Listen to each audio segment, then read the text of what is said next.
Episode of the SDSU podcast is sponsored by Marz Energy Cream, the first ever topical energy delivery product. Think energy drink, but it's a lotion. It contains a proprietary blend of natural ingredients, including caffeine, taurine, and B vitamins, to provide an energizing boost.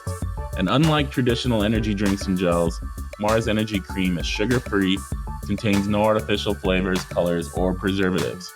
If you want to try it out, go to marzenergydrinkcream.com and use the code Andre, spelled ANDRE, at checkout to receive 15% off a purchase of a 50 milliliter tube.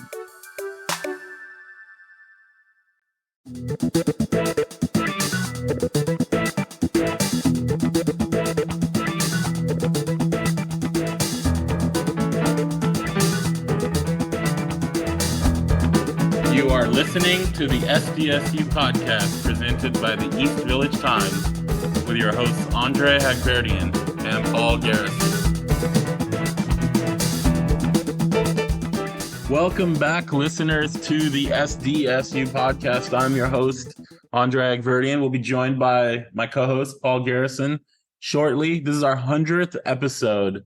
Almost can't believe we made it to 100. Started in January of 2022 with episode 1, and we're at 100 in less than 2 years. So proud of what we've done. Enjoyed doing it along the way. Obviously, we wanted to commemorate our 100th episode with an important interview. So we had a list of people that we would have loved to have had.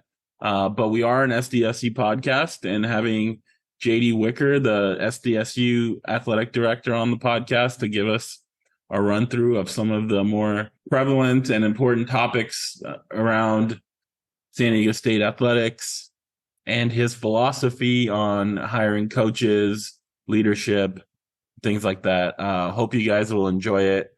It may answer some of your questions that you've had, may not answer other questions that you have related to JD Wicker. Obviously, we're on a time constraint with someone like JD, and we had a long list of questions definitely going into it, and we had to cut a lot of it out and some of it out just because of running out of time, and we wanted to hit some of them. So, hopefully you guys will enjoy this and you'll get something out of it. And let's get to it.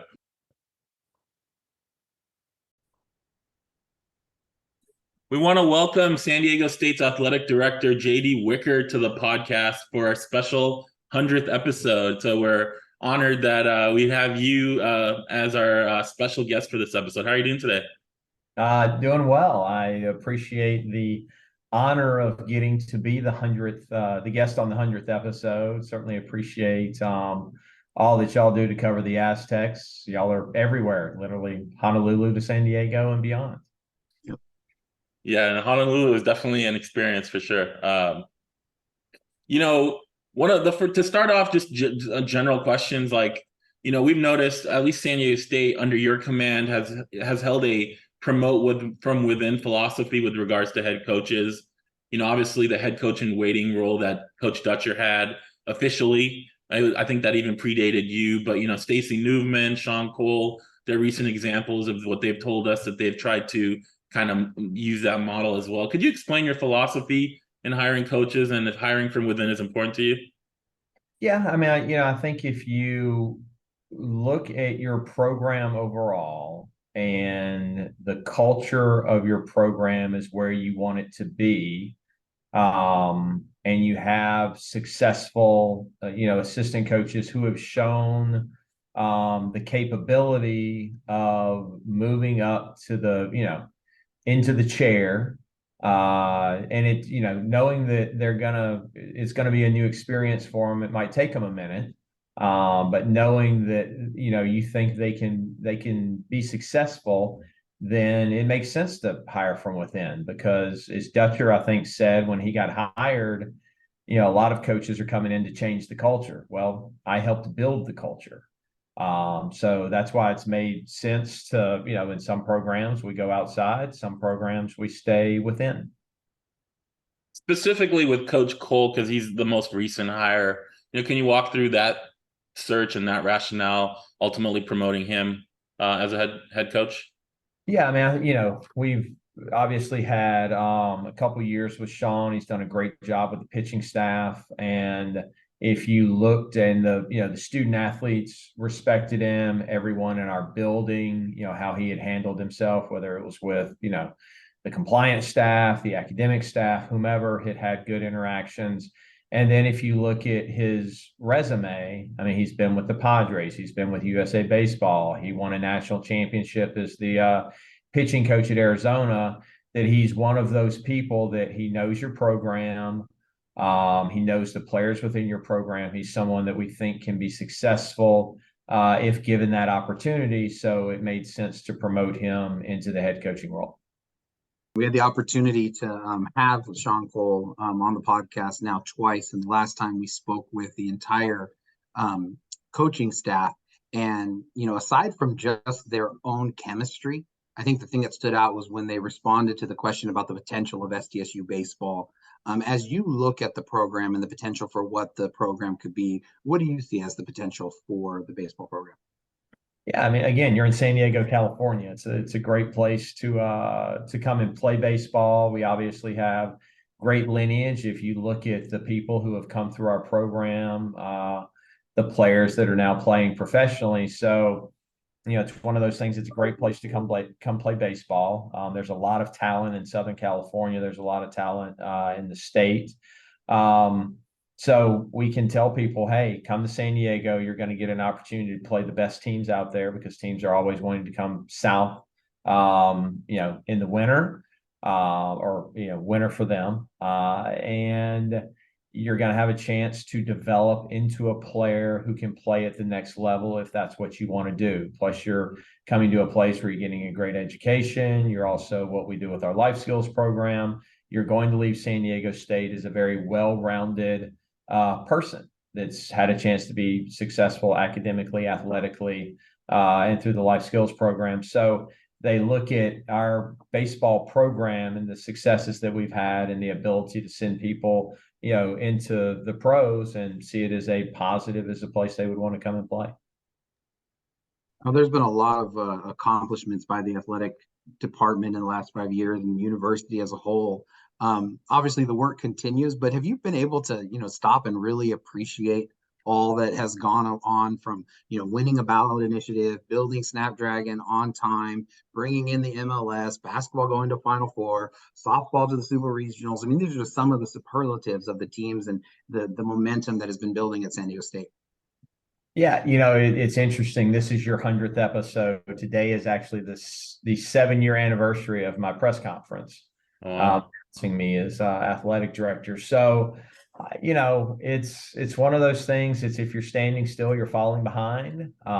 Certainly, we have accomplished a ton.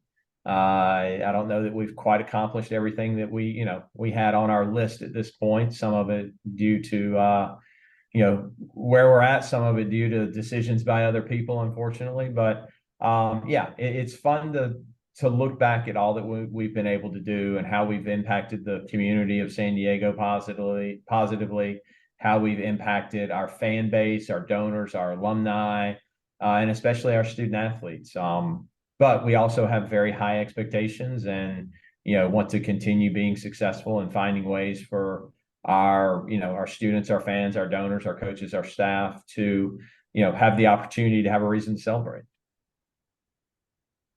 One of the aspects, we talked to several head coaches on the podcast, and, one of the things they've all brought up is the fact that the coaching staffs are all in the same building.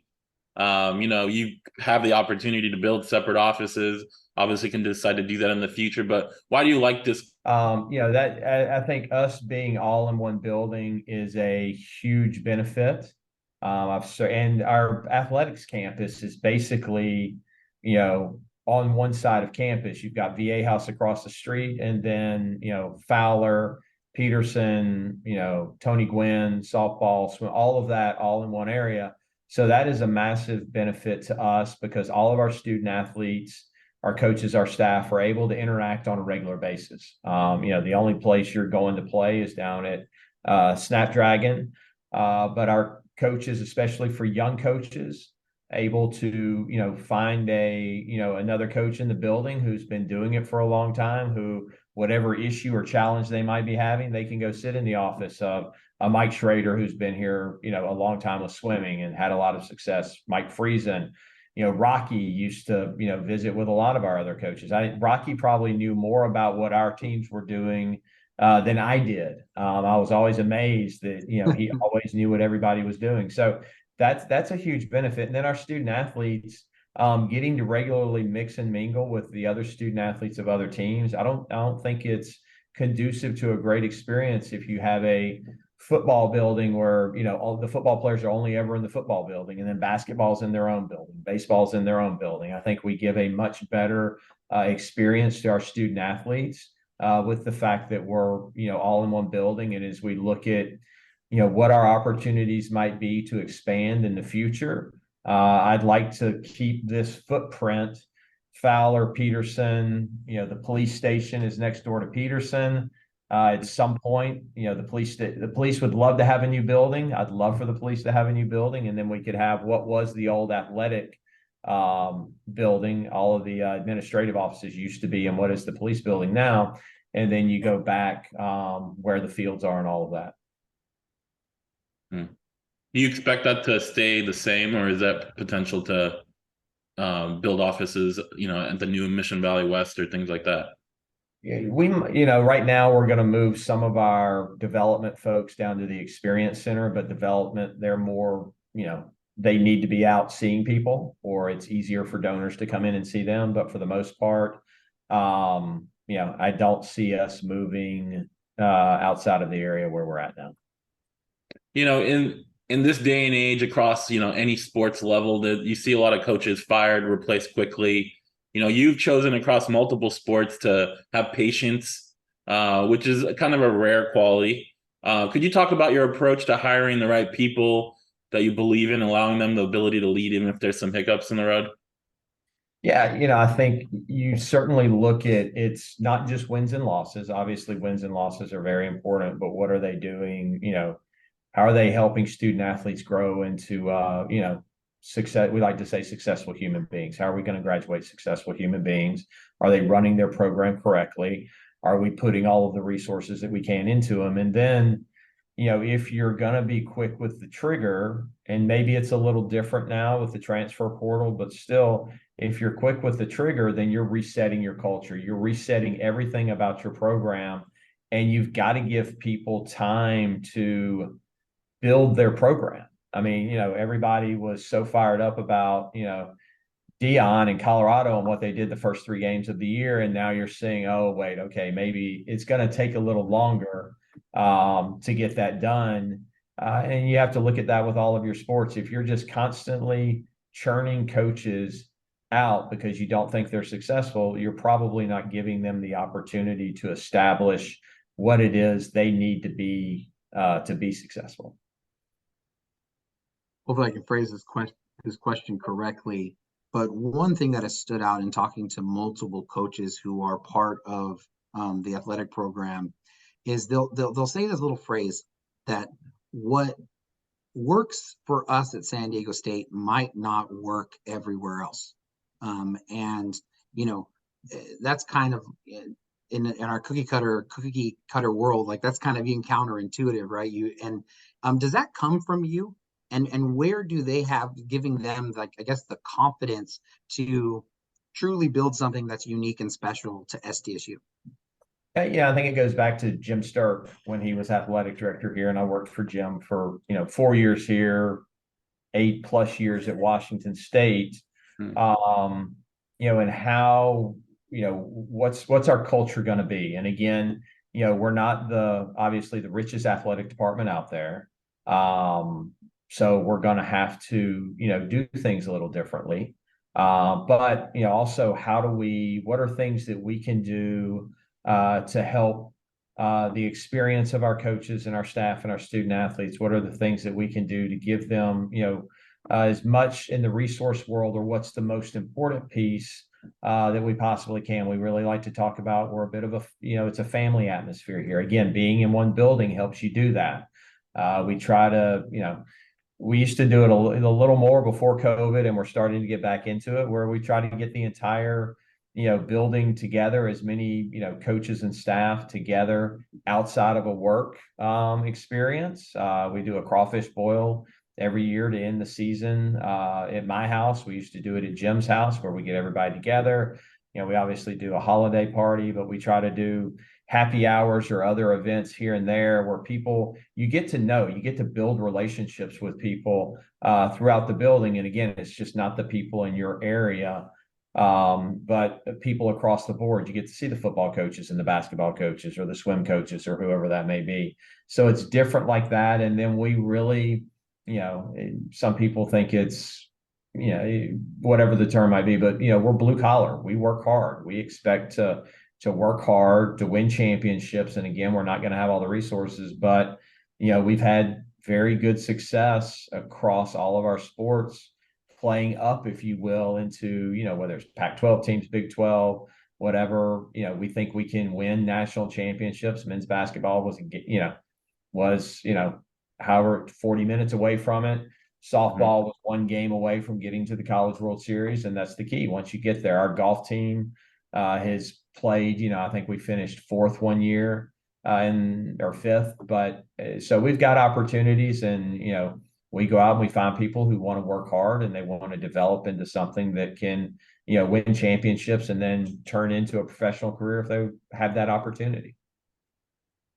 Sitting here, we're a couple days after the football team's lost to Nevada. What are your thoughts about that performance and just the general state of the football program? Yeah, we've had a lot of conversations. Met with Brady this morning. Obviously, that was probably that would be a low point in my time at San Diego State. I don't think anybody else would disagree with that.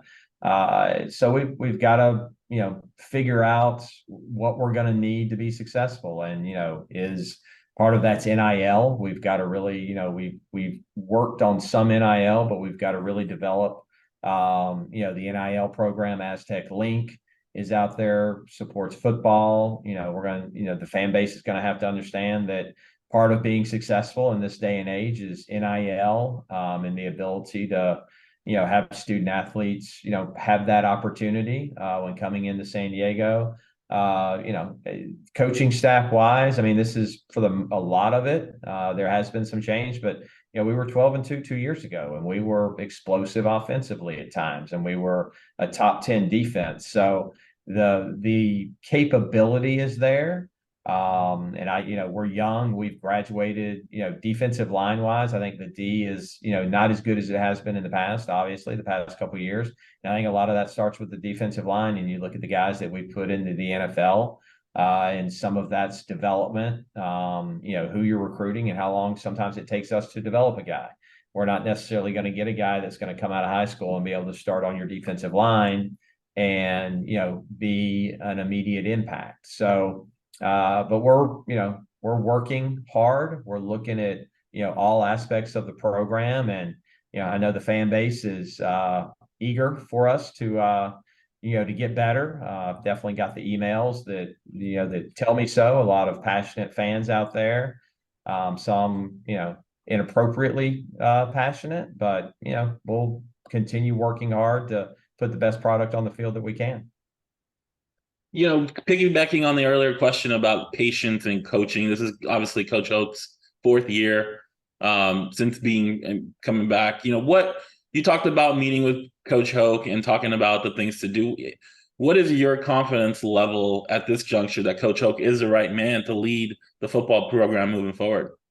Yeah, I mean, I like to allow coaches to have the benefit of a full year, whatever paint the entire picture, really understand. So, we've talked about how are we going to make this program better? And, Brady is, this program is where it is because Brady came in and started it in this direction.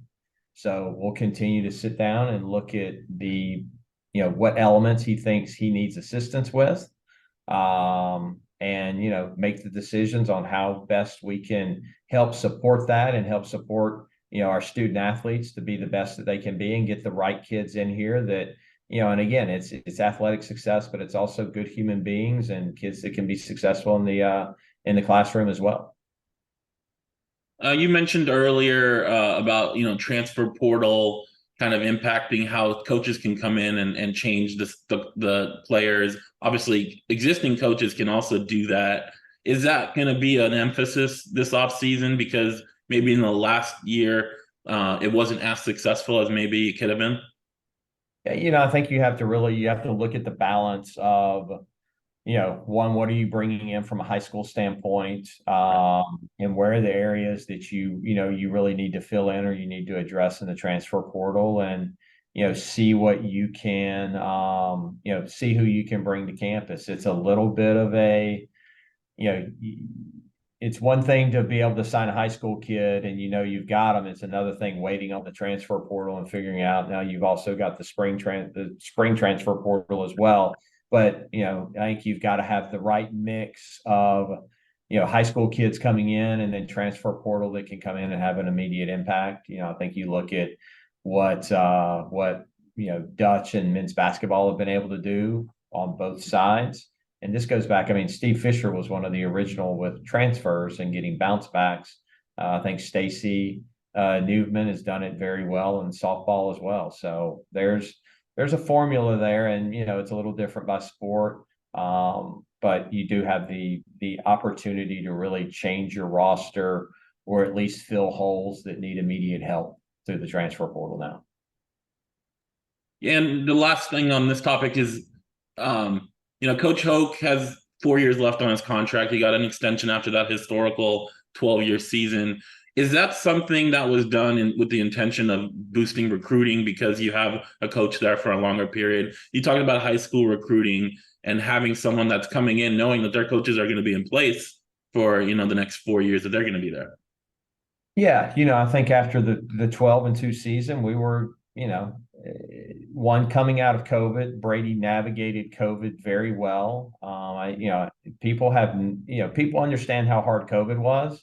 Yeah. Trying to coach a football team in COVID was extremely challenging, and we worked very hard to get that done, and appreciated that relationship that we had and how we were able to do that. And then you have a 12-2 season that unfortunately the tight ends caught COVID.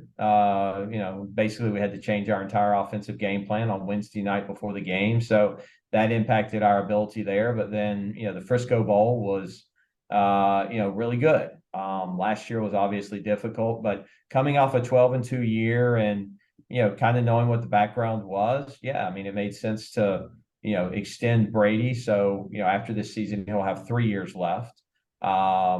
And, it's not unusual in the world of college football, especially if you've had success. And I felt, our COVID year was successful. That was a hard year. We played BYU and we played Colorado. We did the shift on, I think I stepped outside between dinner and dessert on Thanksgiving night to confirm the Colorado game. And then we got on an airplane the next day and played on that Saturday. So it's been challenging, but I think that's how we want to treat our coaches. And we want to, show people that we've got faith in our staff and reward them when they've done a good job. A lot of symmetry with some of the stuff. We had Daniel Bellinger right after the season, and he talked about how he was one of those tight ends that couldn't play, but they changed the rules from 10 days to 5 days, like a month later, and he would have been okay to play under the other rules. And then we had Jordan Brookshire, who was the quarterback for that Colorado game that you're talking about, and we asked him, when you look back, what are some of the highlights? And he said being able to answer that Colorado game because we didn't have the preparation and the pride he took in being able to do that. So symmetry with that. But you mentioned NIL earlier, and it's hard, I think, for us who are kind of just focused on covering San Diego State to kind of get the bigger picture of where the program is in comparison to other schools. So just from your expertise, how does San Diego State's NIL opportunities for their athletes compare to either comparable schools and et cetera? NIL is it's two different things. It's true NIL, and then it's the collective. Right. So Right. from a true NIL standpoint, I think we have a full-time person who's working on NIL every day. And, we've partnered with various companies that create marketplaces.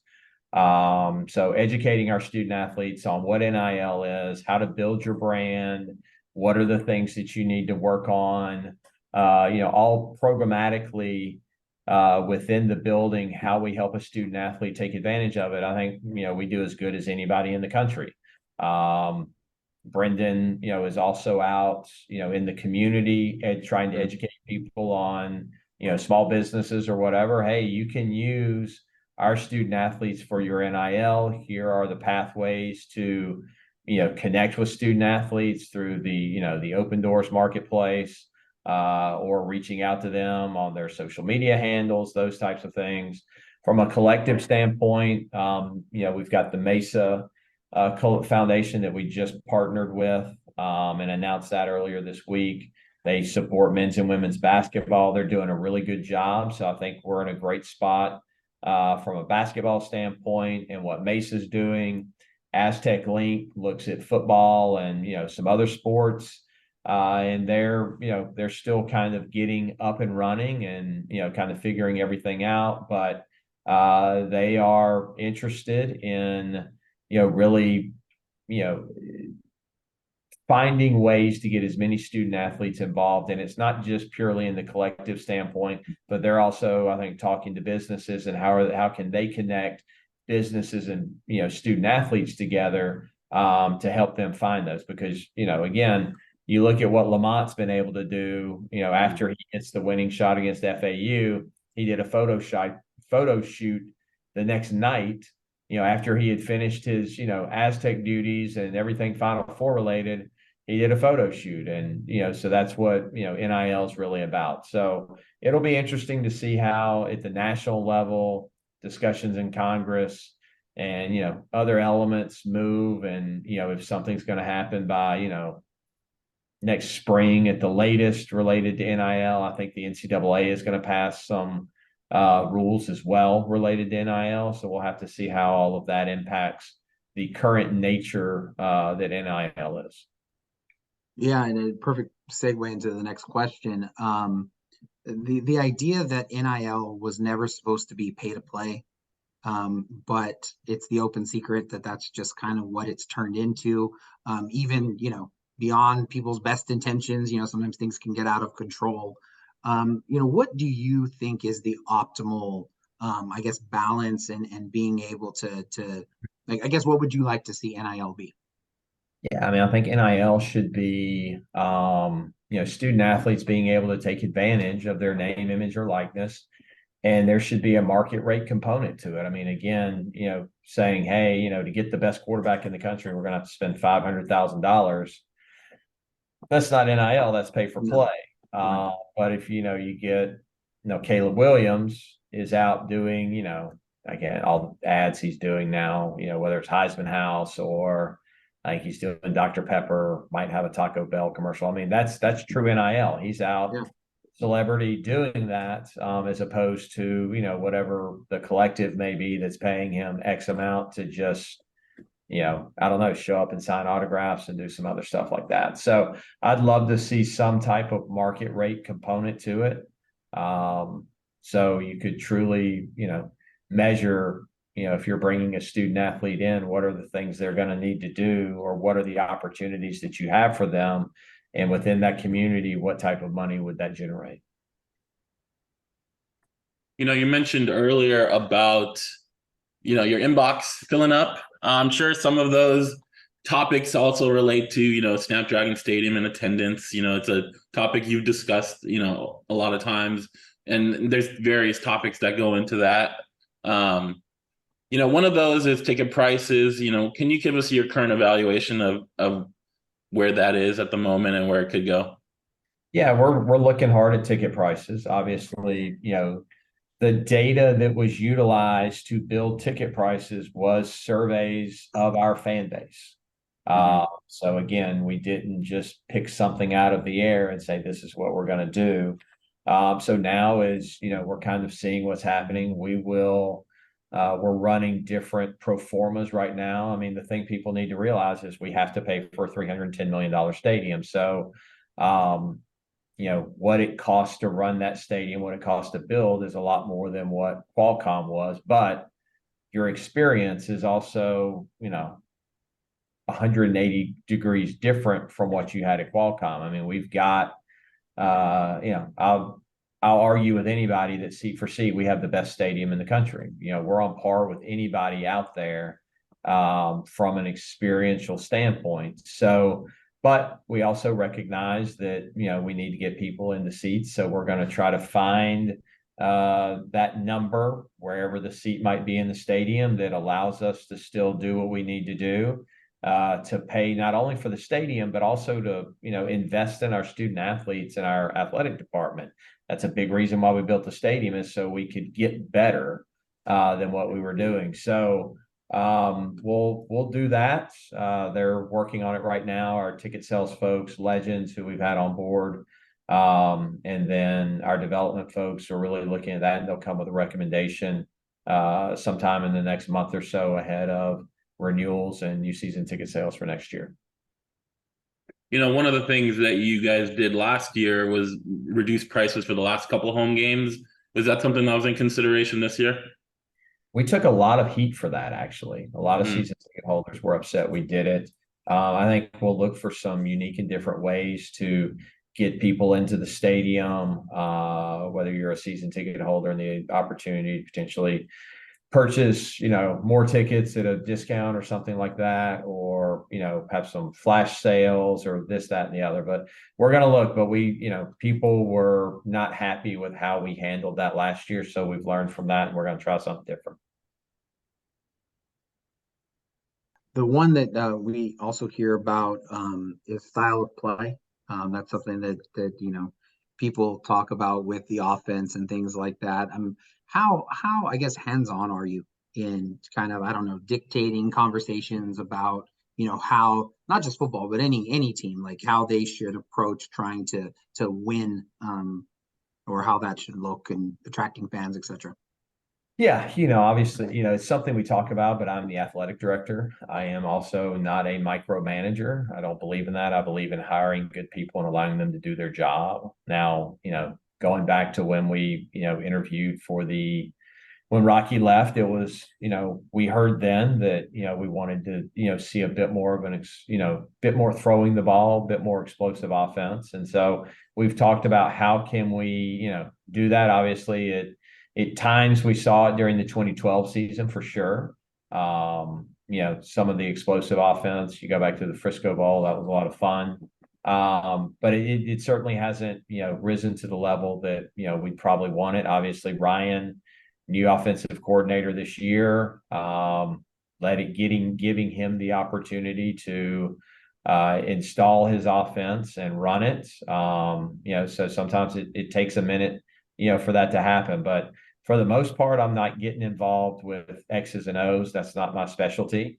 But, as we hear things from coaches, we hear things from the general public, or, how we want to handle things. I'll have the discussion with the coach, but it's up to the coach to do it. One of my favorite stories is, as we, year one and year two of Brian Dutcher, timeouts was something that, people in the general public were like, Dutcher needs to call more timeouts. He needs to stop runs and do things like that. And I think Dutch will, he'll tell you that as time has marched on, he's got a different, look at it. But sometimes you have to experience it. So, that's the other thing.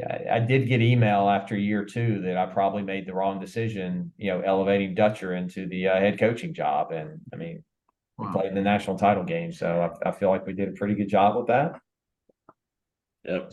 So those aren't the emails. You're not getting any more of those emails. Not related to Dutcher and timeouts. I don't know if you're able to give us a number, but you mentioned paying down the debt.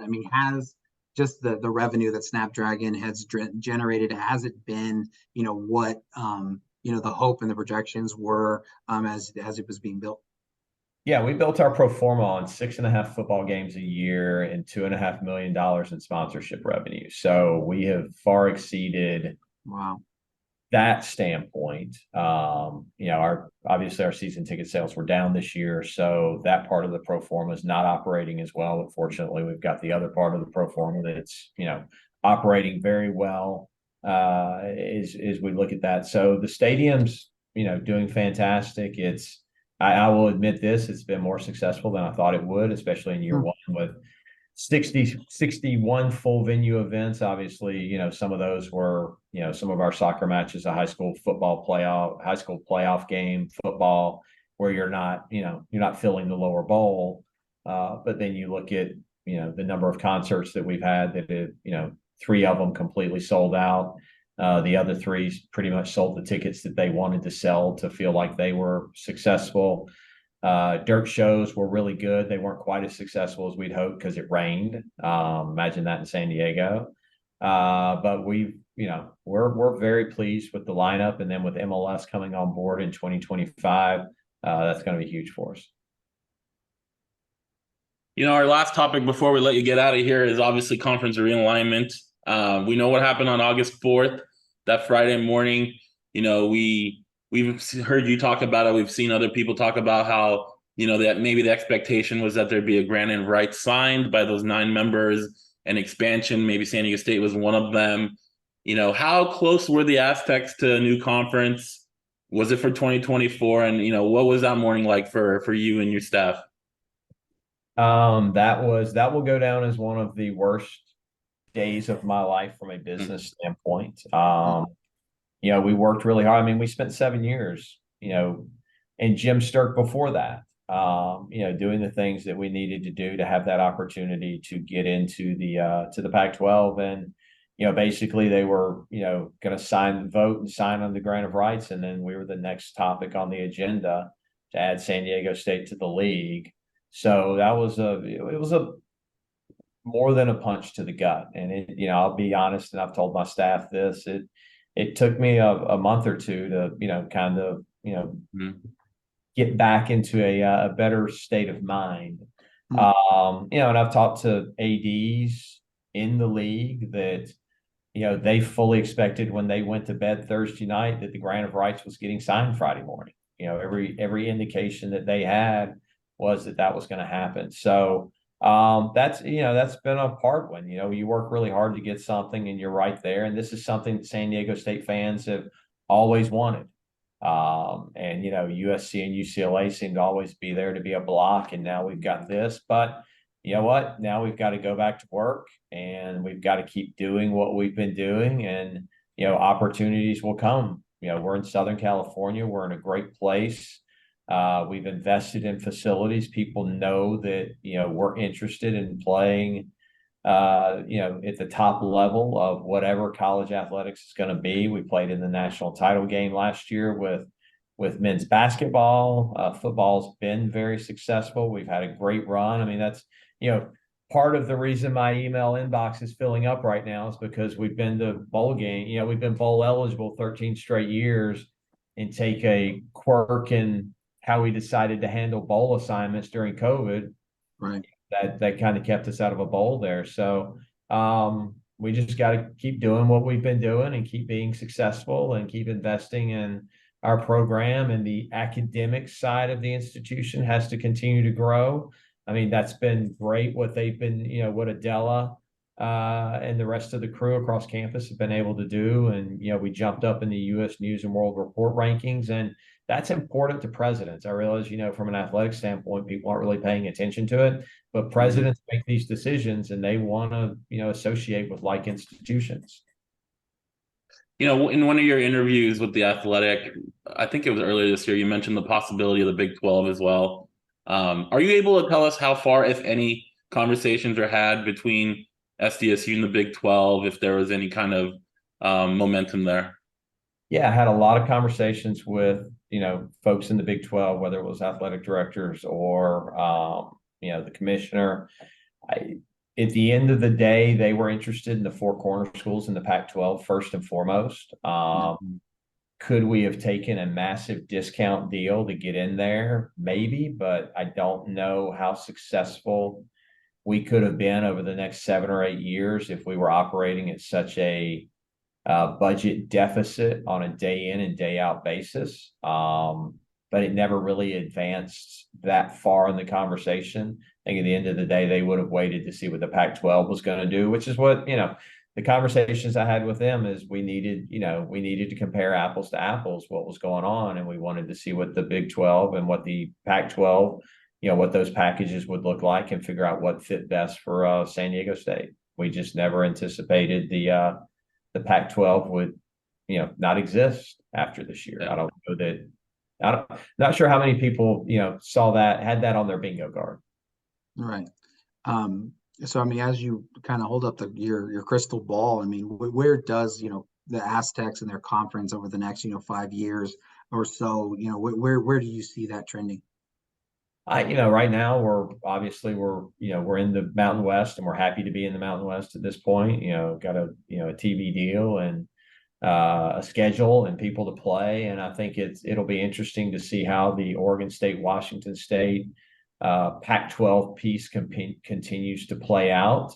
But I think for us playing in the conference from a football standpoint, that is the best next conference after you kind of get out of the A4. And depending on the conference that how that gets put together, is it Oregon State and Washington State coming into the Mountain West? What all those different elements look like. We can certainly be right there as the fourth or fifth conference. The Big 12, they've had some success, but Texas and Oklahoma leaving, what are they going to look like from a competitive standpoint versus the other three going forward in football? Obviously, in basketball, they're pretty good. And a final question, and I just thank you for all the insightful answers. I think, having you as the guest on our 100th episode couldn't have gone any better. But, we just mentioned kind of the recent challenges that are facing SDSU. But, when you kind of take a little bit of a step back, where would you look at the current footing of San Diego State and the program as a whole compared to where it was in 2016? When Snapdragon wasn't an idea, and all of the things, the momentum that we talked about at the beginning, going forward in the footing that San Diego State is on now compared to, when you were hired, could you just address that? Yeah, I mean, we were making strides at that point. You go back to, what was it, the 11-12 year, and I can't remember how many championships we had. We had some absurd number of championships, 10 or 11, something like that. So, we've been really good for a long time. I think the biggest thing is getting the stadium built, really, knowing that we have the appropriate place to play football, which from a revenue standpoint is the biggest driver of revenue for the athletic department. Having that long-term question answered. And then, we've got Viejas for basketball. There's some fan experience outside of the seating bowl that we'd love to work on and get a little better from that. But your two major revenue drivers have a facility that will serve them, greatly and serve our fans, very well. I think that's probably, the two biggest things. And then, from there, you just keep creating great experiences for our student athletes and finding the different, different ways that we can continue to support them so that, obviously anybody in those top four conferences has a whole lot more money than we do. So they're going to be able to layer on top of, layer upon layer of things that they're going to be able to, provide student athletes. But if we can also provide it, it's just not at the grandiose level maybe the others can. You're going to have people that it's a great experience at San Diego State. You've got student athletes that they want to play. So I think there's plenty of talent to go around, and we just have to find the ways that, help them have the best experience possible. So I think from 2016 to now, the continued success, the ability to build the stadium, and show people that we're willing to invest in our athletic programs, that the institution's willing to invest, is going to go very far for us. JD, thank you so much. We definitely appreciate you taking the time. I know it's a busy time for you as always, and we're glad to have you as our 100th episode special guest. And hopefully we'll 200th episode will be the next milestone. Yeah. Well, again, I appreciate again the time and effort that y'all put into covering the Aztecs. Really appreciate it. Y'all do a fantastic job, and honored to have been the 100th episode on my 7th anniversary here at San Diego State. And, looking forward to another great 7 years and 100 podcasts for you guys, and go Aztecs. Thank you. Have a good one. All right. Thanks, guys. Episode of the SDSU podcast is sponsored by Marz Energy Cream, the first ever topical energy delivery product. Think energy drink, but it's a lotion. It contains a proprietary blend of natural ingredients, including caffeine, taurine, and B vitamins, to provide an energizing boost. And unlike traditional energy drinks and gels, Marz Energy Cream is sugar-free, contains no artificial flavors, colors, or preservatives. If you want to try it out, go to marzenergydrinkcream.com and use the code Andre, spelled ANDRE, at checkout to receive 15% off a purchase of a 50 milliliter tube.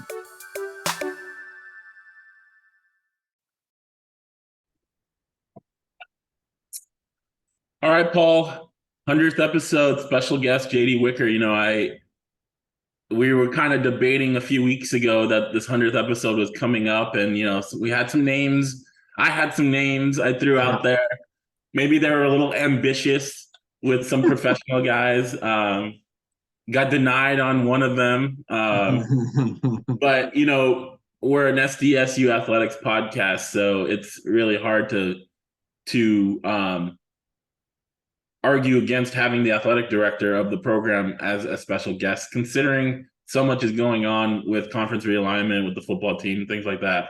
I thought it was really good, and I'm grateful for him to take 40 minutes out of his day, busy day, to talk to us. What'd you think? Well, I mean, before getting into that, 100 episodes, bro. This is, I mean, we've talked about this a lot, but I'll say it again. This was Andre's brainchild. It was, and he is the producer, and that's why I'm the co-host.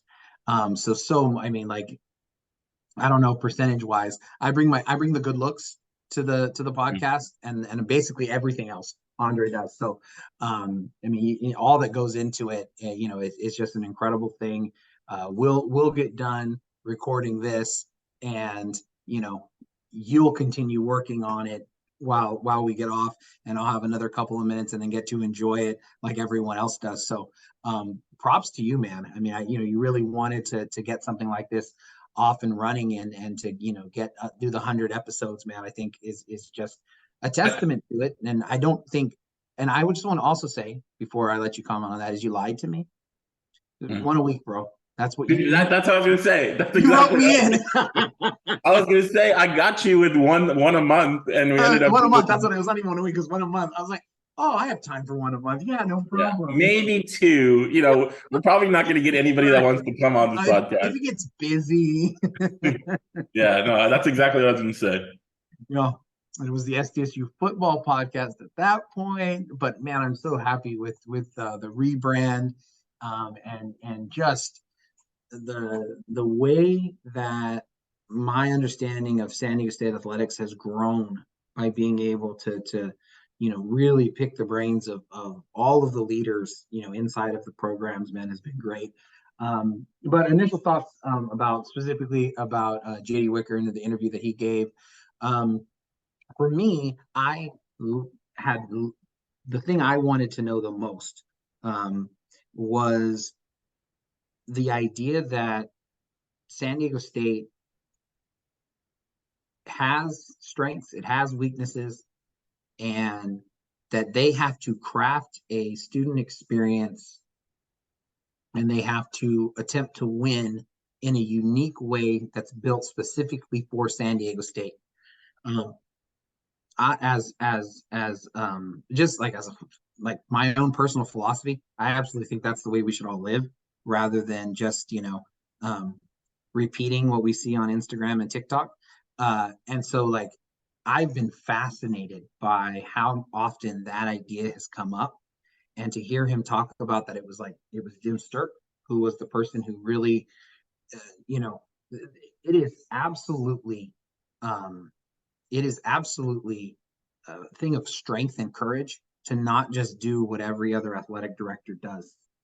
Because if it goes south and things don't go well, they're going to say, well, what did you do? Did you do these things that they're doing in the SEC? Did you do these things that they're doing in the Pac-12? Did you do these things that they're doing at Boise State? Did you do these? You know what I mean?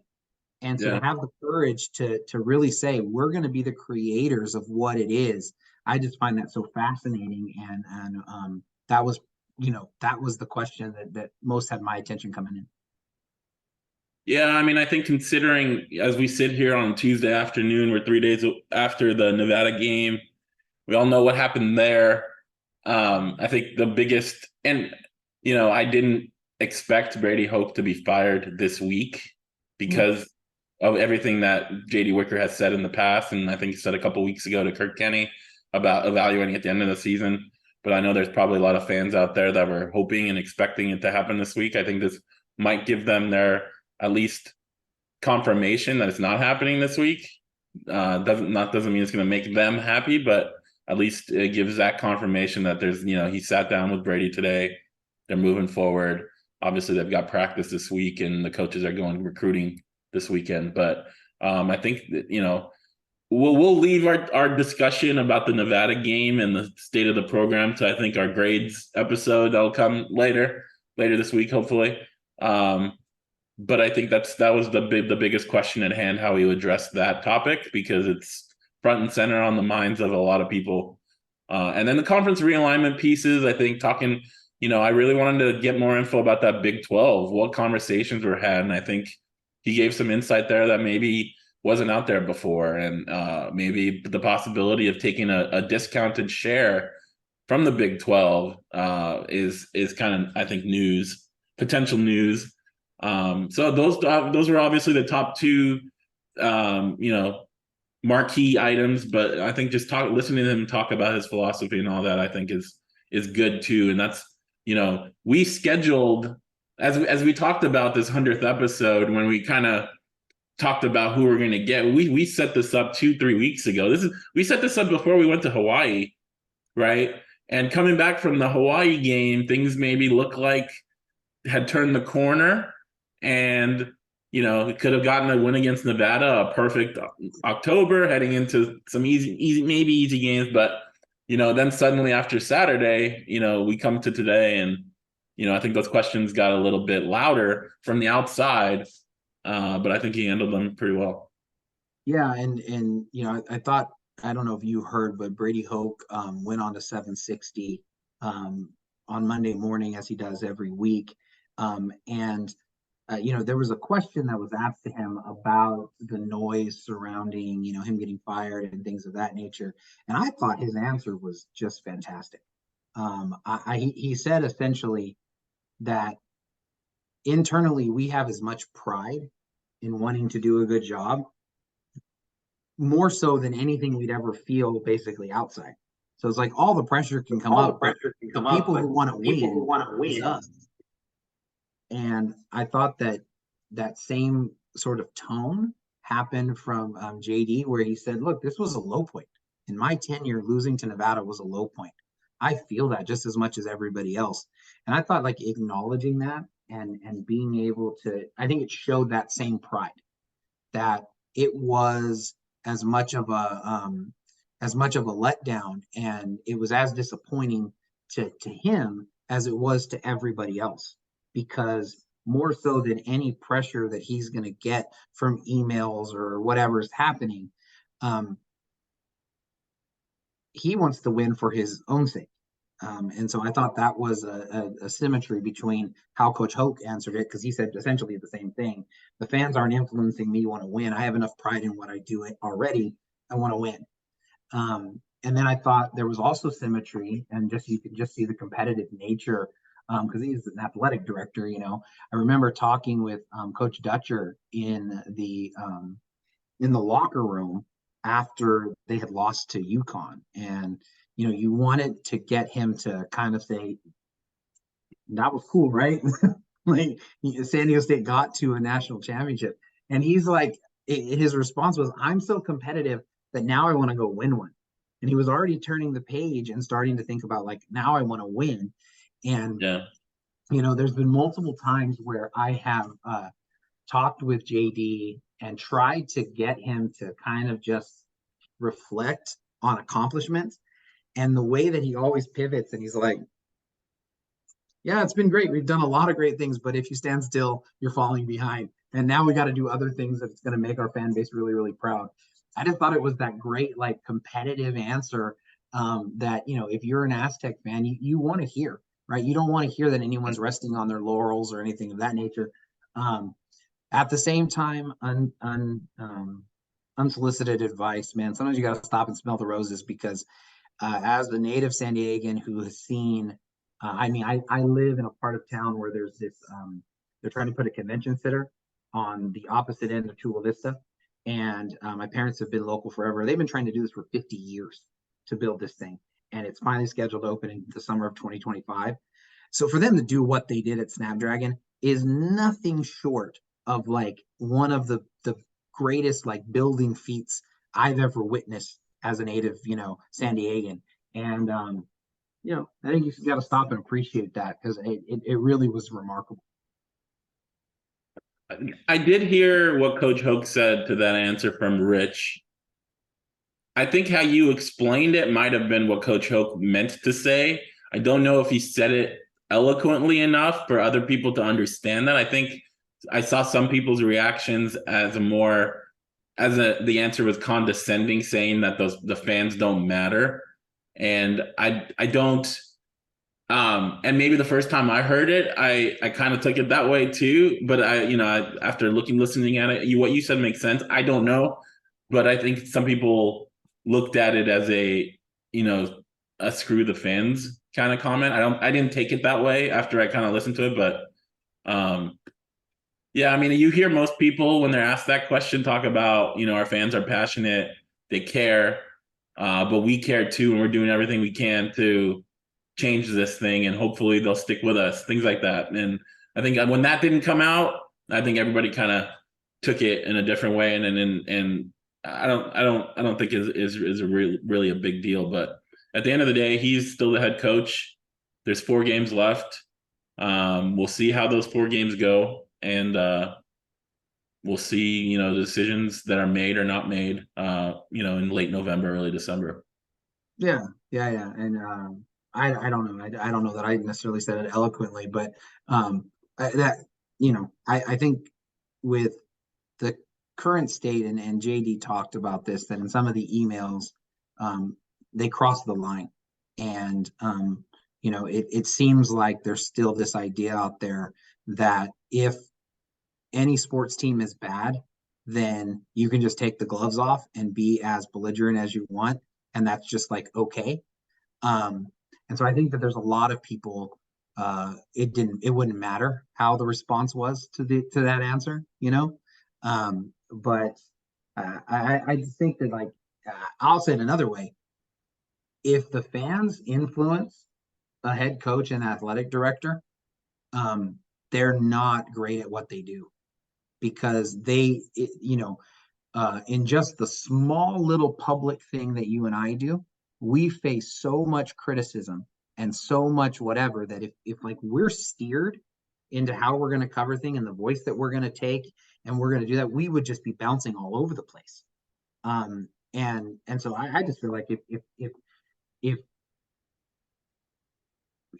what's transpired actually on the field with those kids that are inside that locker room, if that's not enough fire to motivate like the best work out of Brady Hoke, and he somehow needs fans telling him that he should be fired to like get going, that would actually be a fireable offense.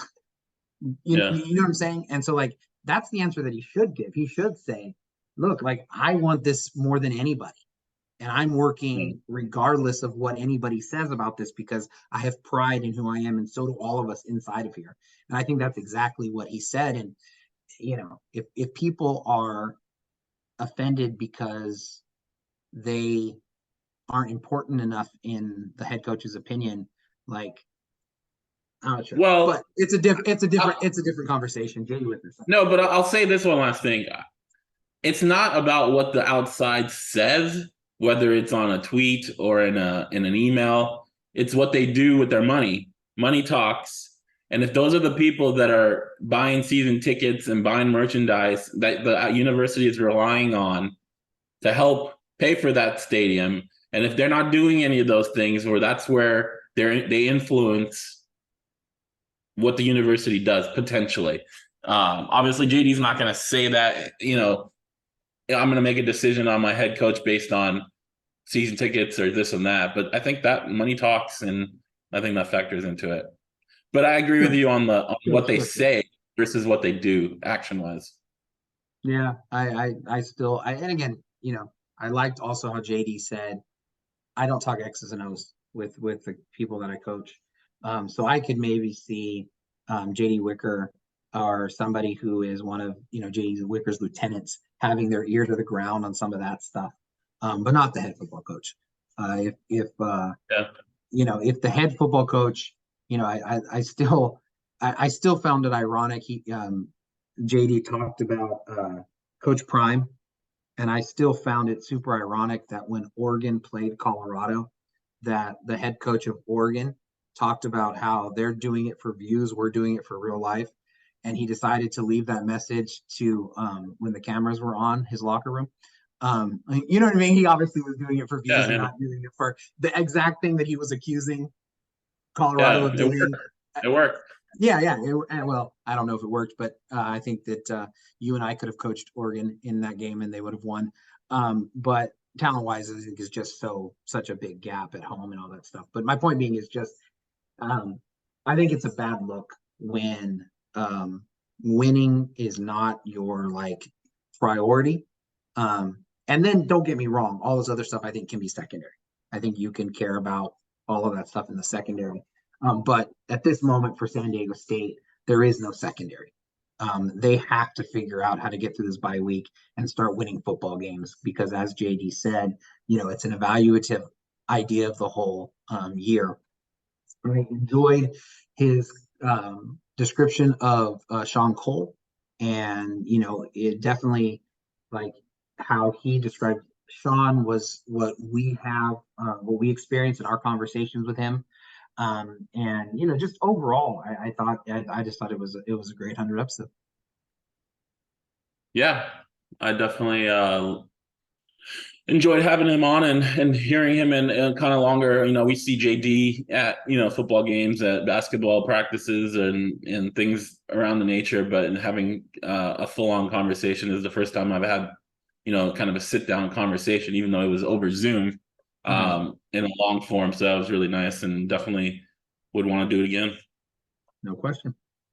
All right, guys. As always, we appreciate it. We hit 100 and we'll see where we go from here. Obviously, we're planning on 101 coming up hopefully later this week and a few others as the basketball season gets going. We're hoping to do some basketball episodes as well, whether we have guests or we talk about kind of the games and things like that. So stay tuned for those. As always, we appreciate you guys listening, liking, sharing, following, subscribing, and we'll talk to you guys next time.